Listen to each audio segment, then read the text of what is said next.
Oke, baik teman-teman sekalian, selamat malam, selamat berjumpa kembali sama saya Anjur Suwanto. Melanjutkan dari materi bagaimana cara membuat bisnis ya. Jadi kita pahami dalam sebuah bisnis ada beberapa hal mendasar yang harus kita siapkan, dan ini bentuknya kerangka pikir. Jadi teman-teman nanti mau membuat bisnis apapun, kalau mempergunakan kerangka pikir ini, insya Allah teman-teman sekalian nanti bisnisnya jauh lebih punya arah dan apa ya, jadi mudah nanti untuk bikin pembagian tugas dan wewenang juga ya. Baik, kita akan mempergunakan dua pendekatan. Yang satu namanya Lean Canvas, ataupun yang kita gunakan yang lebih dahulu. Jadi Lean Canvas ini lahir dari bisnis model Canvas ya. Namanya bisnis model Canvas ya. Ya, ini bisnis model Canvas yang tentunya seperti siapapun yang bikin startup biasanya mempergunakan kerangka pikir yang semacam ini. Baik, kita akan bahas satu-satu bagaimana membuat bisnis menggunakan bisnis model Canvas dulu, karena ini yang paling mendasar yang teman-teman bisa ya. Nah, oke. Sebagaimana yang kemarin sudah saya sampaikan, memulai bisnis adalah dari value. Nah, maksudnya apa? Jadi value ini kita tidak pernah yang namanya membeli barang itu sebenarnya karena barangnya, tidak pernah. Kita membeli sesuatu karena value yang pasti ditawarkan oleh pembuat produk ya. Jadi value-nya ya. Jadi teman-teman mulailah dari bisnis dari value. Value itu kata kuncinya paling sederhana adalah teman-teman pengen bantu apa dari keberadaan bisnis teman-teman. Nah, jadi misalkan value kita adalah bagaimana kalau kita kemarin memberikan contoh untuk ada autoresponder ya, bagaimana membantu untuk para marketer Indonesia bisa memiliki autoresponder, artinya bagaimana bisa memanage email marketing secara otomatis yang tanpa perlu bayar mempergunakan dolar ataupun tanpa bayar menggunakan kartu kredit. Nah, misalkan untuk jadi kita bikin autoresponder lokal yang tujuannya untuk semacam itu. Value yang lain, misalkan teman-teman jualan baju misalkan. Tidak semata-mata kita jualan baju, akan tetapi kita punya value, misalkan kita jualan baju untuk membantu anak muda Indonesia untuk tampil syar'i, ya misalkan berbusana muslim yang syar'i, akan tapi yang syar'i ini juga masih fashionable, artinya masih cantik, kemudian secara fashion juga bagus. Nah, hal-hal yang lainnya. Jadi value-value-nya ini kita harus menggali dulu. Jadi kita nanti tidak akan terjebak pada perang harga murah, ataupun ketika nanti ada kompetitor yang bermain di produk yang sejenis atau jasa yang sejenis, kita gambar goyah. Jadi kita mulai dari value. Kita renung-renungkan apa value, dan value ini dirumuskan dalam value proposition canvas ini. Jadi biasanya kita ngomong value itu adalah dari produknya, dari sisi produk ataupun dari sisi customer. Nah, dari sisi produk kita akan cari tahu benefit dari produk itu apa gitu. What your product do. Jadi produk kita bisa ngapain sih? Jadi bisa ngapain aja. Ya, ini nanti kita akan bisa detailkan satu-satu.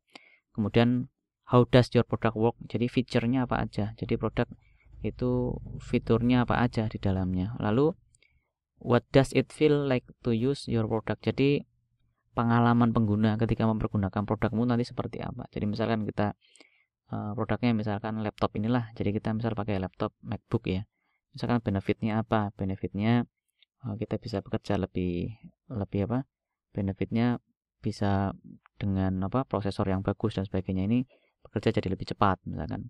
Fiturnya apa aja? Fiturnya ada banyak software-software di dalamnya. Lalu bagaimana perasaan teman-teman ketika mempergunakan MacBook ini? Yang pertama mungkin merasanya lebih lebih santai lah, lebih cepat, kemudian keren juga dan sebagainya. Ini perasaan-perasaan yang dimiliki oleh customer kita. Jadi kita jangan terlalu, misalkan HP ya, HP misalkan kita jangan terlalu sibuk dengan fitur ini bisa untuk Google Map, bisa untuk ini dan sebagainya, RAM-nya kayak gini. Kemudian produknya bisa apa aja, misalnya bisa untuk foto, bisa untuk sebagainya. Lalu perasaan orang pakai HP itu gimana? HP-nya itu gampang dipakai, kemudian awet baterainya dan sebagainya. Ini yang mempentingkan itu. Lalu dari sisi customer, kira-kira apa yang mendorong dari customer untuk membeli produk kita? Nah, jadi what are the emotional drive drivers of purchasing, apa yang buat mereka, mengapa mereka butuh gitu. Apa kebutuhan yang tersembunyi yang nanti terjawab dengan produk kita. Nah, ini alasan rasional tentunya. Ini alasan emosional, ini alasan rasional. Nah, orang membeli karena alasan emosional, kan alasan rasional. Alasan emosional karena pengen aja. Jadi karena pengen.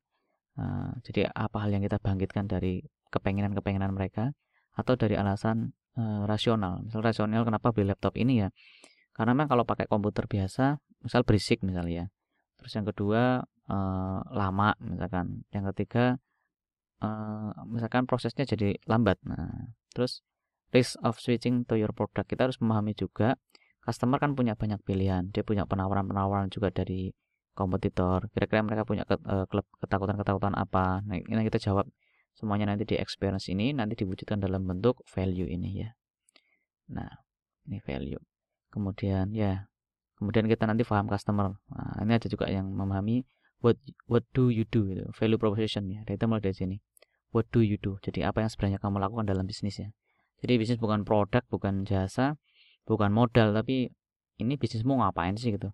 Jadi dia memberikan dampak apa buat customermu. Nah, itu untuk value. Semoga teman-teman dapat inspirasinya ya. Nah, kalau kita lihat beberapa contoh yang lain, ya misalkan ini value ya, value proposition ini saya nemu aja di Google. Misalkan ini value dia pengen bisnis obat herbal ya, misalkan kayak gitu. Value-nya adalah garansi obatnya asli ya, dan fast respon, free ongkir untuk Jabodetabek, bisa COD untuk daerah Jakarta ya. Ini untuk value-nya gitu. Mungkin bisa ditambahkan lagi, misalkan value-nya digaransi ini udah BPOM semua gitu misalkan ya, semacam itu. Nah, contoh yang lain untuk value-nya apa? Nah, ini min.com, website min.com, personal finance management ya, ini value proposition-nya. Kemudian apa lagi ya, ini tadi apa ya?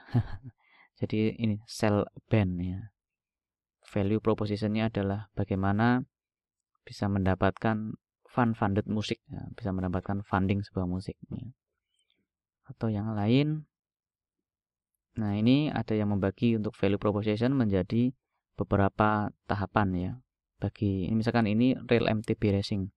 Nah, ini kayaknya perusahaan penjual sepeda ya, mungkin itu ya.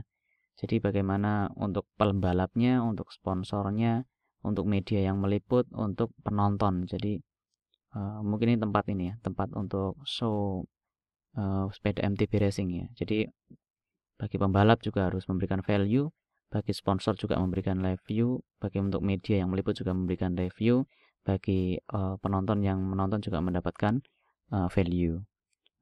Terus apa lagi? Dress doktor ini. Nah, ini juga diuraikan untuk value-value-nya semacam ini. Lalu game singa ini, value proposition-nya untuk bisnis ini gratis di-play. Di-play artinya dimainkan gratis. Mindless entertainment, social interaction, ada social interaksinya di sini. Nah, itulah untuk bahasan value. Insyaallah nanti kita akan lanjut ke sisi lain dari bisnis menurut bisnis model Canvas.